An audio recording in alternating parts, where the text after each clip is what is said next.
started here. I'm kind of surprised no one in chat has spoken up and like corrected me, because like I haven't played it. I've hardly even seen it, so I'm sure I gotten something wrong there. I'm looking at pictures of it, and what you're saying sounds pretty accurate. Is this another like Atlantis kind of game? Brutal. Yeah. All right. We're doing it, everybody. Countdown's happening. Thanks, Brocket Bunny. Hope you enjoy the races. We are about to begin. It's KlariDOR, our first race. The zooms look wrong. There is definitely a wrong zoom here. I don't know if we can stop that. But yeah, the fourth racer there, Geki, seems to have an... Oh, you know what? Is it just a UI thing? Language? No, I think it's just a UI thing. Like their text box is just thinner for some reason because the language. Well, no, but their UI is smaller. But I think that's probably okay. It's just the HUD. So that's probably okay. All right, look at this start. So we're going to see some bomb strats here to kill the Blood Shopkeeper. Oh, here's where you have to really show your understanding of the sword positioning, as we just saw WinnerBit going down. On Geki's screen, like, the sword was inside the shopkeeper for a second, but it, like, teleported there, or... Oh. I don't quite remember, but it made sense, I think, but in the... That makes it really tricky. You have to step away. In the tricky sort of way that you like have to know how the sword works. Like, I think if you drag it through an enemy, you can use your items like Ring of War and that sort of thing. But if an enemy walks into it, then it only does 1 damage. I'm not sure. I've played her a couple times and she's been changed. So there used to be something subtle about that, but I don't know if it's still in there. Yeah, there's some little bit of wonkiness with where the tip of the sword is and how it counts as like a wall in some cases, but also you drag it through enemies. So like enemies don't walk into it. Yeah. In general, because they don't want to die, but sometimes they do. I think. If you move and they move, but if you like dig a wall and they are moving into that square, they don't move into that square and they don't take damage. If that makes sense. Like if you don't move your character and the sword is static, then they don't move into it. Yeah, okay.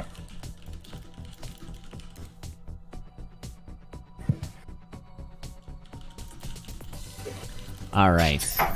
So this is a pretty healthy start. We had an urn, we had magic cheese, some nice alternative damage there with the throwing stars, which I love seeing Geki take those. I think that's pretty wise. Oh, did I not start the timer? Son of a... I'm out of the game. It's been 2 weeks for me, so it's been a moment. Thanks, super shout outs to Tic Tac for running the Suzu door. It looked like a Zoopy time. Oh man, Coral Riff. Definitely sensing a bit of struggles with this character. I think a lot of the strats haven't been fully refined yet.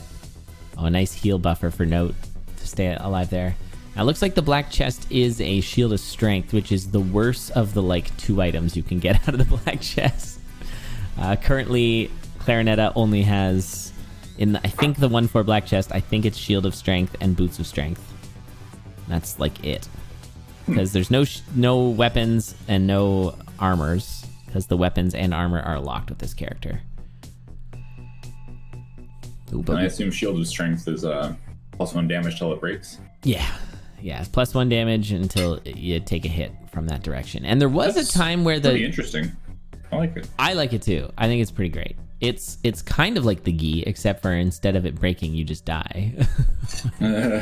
The black chest in 2-4 was the heavy one, which is heavy shield, which is kind of not what you want to see. So I assume Rin was looking for the Boots of Strength there for some damage ups and more permanent damage ups too. Rin definitely showing some comfort with this character.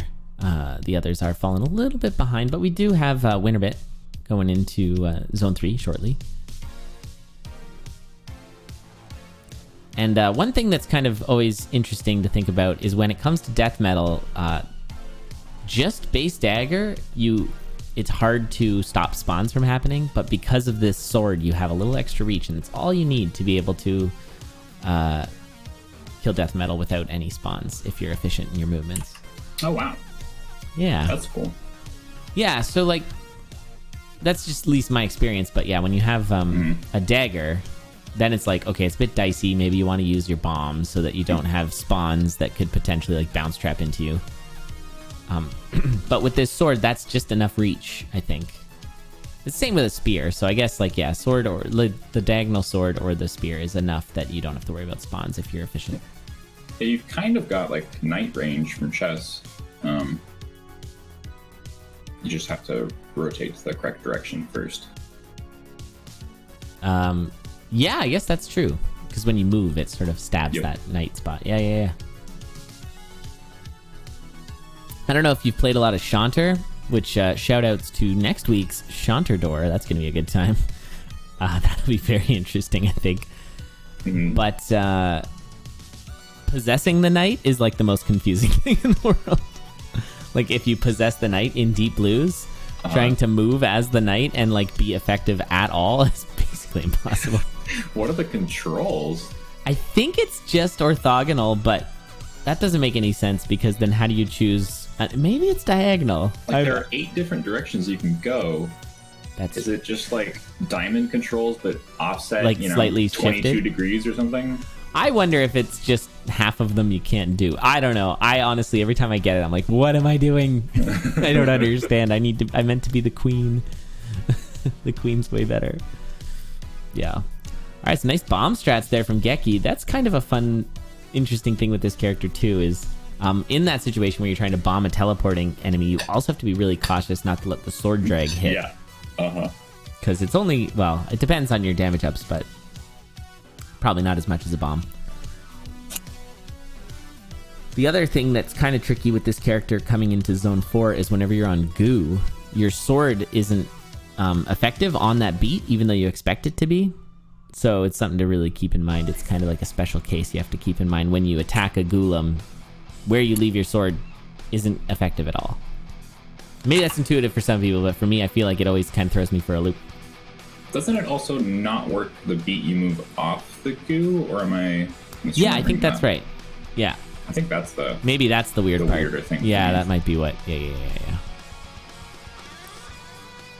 So I feel like with this character, ultimately, you're going to see a lot more big swings when people get really good at it, like 180s. So I feel like you're going to see a lot more 180s and a lot more sword drags. I think is like the efficiency. Oh no! Geki going down. Confused pillow goblin. Oh, that was brutal. That's bad. Yeah. Did it come in? That had quite the name. I couldn't see what the name was because I think it's Dutch. Oh man. Wow. Sorry, I didn't have the replay for that.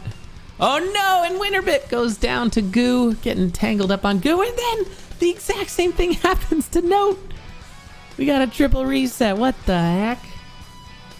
Oh boy. Zone 4 is brutal, I guess. I don't know. Wow. Goo strikes hard. And I guess, like, with this character, you're probably going to be running Boots of Strength. So, yeah, you're probably not going to have Goo Boots. All right, we're going to see a proper Leprechaun Milk here from WinnerBit. And this is pretty free here for Rin. With the 3 damage. Yeah, just get a poke on the king and then another poke on the king. You're seeing, yeah, those 180s. I guess you don't always do the 180s if you want to position your sword for a future, like, drag, right? Yeah. So that's kind of the... Oh, nice. I like that kill. That was really swaggy. Was cool. Yeah. Very nice. And so Rin's going to take the first... race here and get 4 points. I guess now's a good time to talk about how the points work in case anyone's new to our 4-way races. So the way that you get points in this is if you clear the seed, you get a point.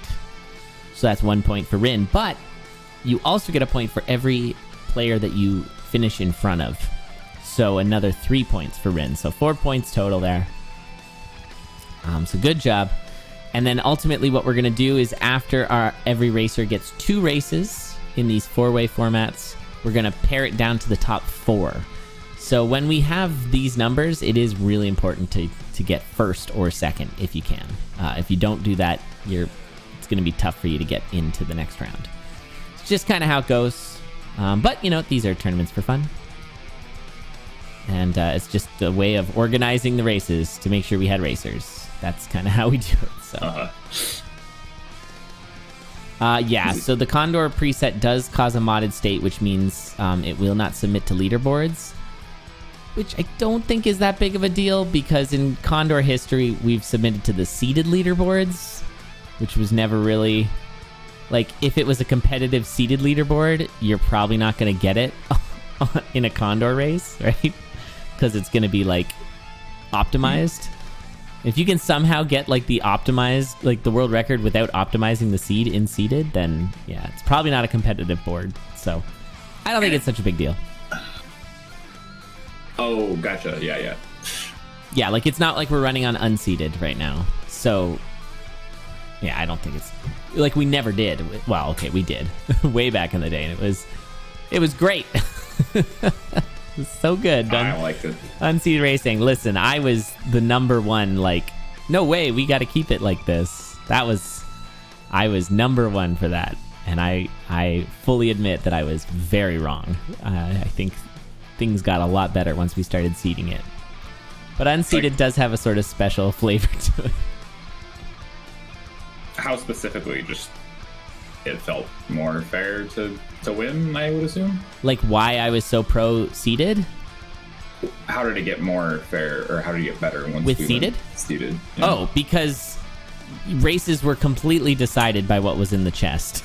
It was just like it. Like, to speak in modern terms, it'd be like one person gets an axe and the next person gets like a whip, and that's because it's unseeded. So you just get whatever you get, and then like maybe your layouts are terrible. Like it was just so much more of a factor on what seed you got versus your actual like skill. I mean, I assume there was an interesting component of this is how good I think I am. I'm currently 45 seconds into resetting. Can I make this weapon I just got in this chest good enough, or do I think I need to find something better at this point? But maybe that's not a very interesting component, and seeded is... Yeah, there wasn't a ton of resetting. It's not like sort of like Isaac, where you had a lot where you can reset for your start. Like, that definitely occurs in Isaac Racing. I remember watching lots of that, where you'd like... I mean, that happened here, didn't it? Like, you can get a glass rapier on 1-1. Yeah, it really didn't, though, because it took so much time to find it. Because when we were doing Unseeded, I don't think we had, like, the blood shop right there. That might be not true, but I'm not sure that was actually the factor. Like, I think it was just you run your seed. Oh, man! Geki just getting hit by a Grey Goblin, which does a heart? Heart and a half? Oh, no! And getting hit by the Knight. Now, we are post 10 minutes. Once you're post 10 minutes, there are no more resets, is the current rule. So that is going to be Geki flag planting there, which I guess means we should explain flag plants. The way flag plants work is over the course of the race, you plant your flag in the furthest level you got to. So that's sort of like your checkpoint or whatever. And then if there's a tie, it's the racer who got there first. Now, but all the racers got to Zone 4. I know that for sure. So I guess we'll wait and see if Note and WinnerBit get past Zone 4. I'm not sure where they were on Zone 4, but I know it was like, I know what it looked like because it was that really brutal goo spot. Good stuff, Chad. What is this? That would be what it says on Geki's. I think that's, yeah, that's got to be Dutch. That last word looks very Dutch to me. I'm not going to try and pronounce any of it. Oh no! WinnerBit going down! This time to a green Banshee. Oh no, just the Harpy came in. Yeah, that is the Zone 4 thing. It's where you're You hit, you get stuck on goo, and the harpies just all swoop in and just kill you. That's classic Zone 4 there. Mm-hmm. All right. So it is up to Note. That's so funny. Note is now in second place as the only the second racer to make it to this stage of the race. And we'll see if Note can clear. To get that extra point, Note needs to clear in just under 3 minutes. So we'll see if that's possible. I mean, it's certainly possible, but Note is low on health, but does have Ring of Peace, so... Oh boy. Took a hit there. Oh, I did start my timer late. You're right! Alright, let's check the time. Oh yeah, we're out of time. Never mind. So Note's gonna get 2 points for beating WinnerBit and Geki, and I think WinnerBit got third, but I'm not positive. I was not keeping track of the flag plants. Although maybe I should. With this character, it might be worth keeping track of flag plants, so I might do that. Forbo go damage in favor of Goo Boots. Yeah, that might be the way to do it. I don't know. All right, GG's. I'll let the refs sort out there who got what position. In the meantime, we're going to get set up for our next race. Racers, if you're in the chat, make sure you're